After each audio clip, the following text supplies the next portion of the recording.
ఏం రాస్తాండో ஏய் சூப்பி சூப்பி சூப்பி hi friends எங்க மாமா எனக்காக கவிதை எழுதிருக்காங்க அது எப்படி எழுதிருக்காங்கன்னு செப்போ இன்னும் எழுதுமா ஒரு பேஜ் ஃபுல்லா ஆக போகுது இன்னும் எழுதுமா என்னை பத்தி அவ்வளோ பாசம் என் மேல பாருங்களேன் நானே படிக்கிறேன் எனக்கு தமிழ் வராது ஜஸ்ட் சும்மா படிச்சு பார்க்குறேன் ஓகே ப்ளீஸ் அன்புள்ள என் மனைவி பொன்மணி அவள் சிரிப்பு ஒரு மல்லிகைப்பூ மலர்ந்தது போல் இருக்கும் அவள் கண்ணம் ஒரு அழகான மாம்பழம் போல் இருக்கும் அவள் கோவப்பட்டால் இரு மலைகள் வெடிப்பது போல் இருக்கும்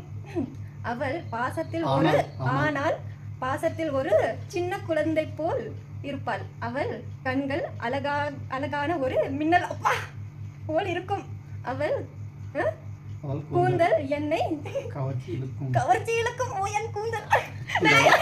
ஓகே அது போட்டோ எடுத்து மேல வைக்கிறேன் பாருங்களேன் நீங்க நான் பொய்யெல்லாம் படிக்கல ஏதோ எனக்கு தெரிஞ்சது படிச்சேன் எங்க மாமா எழுதுறது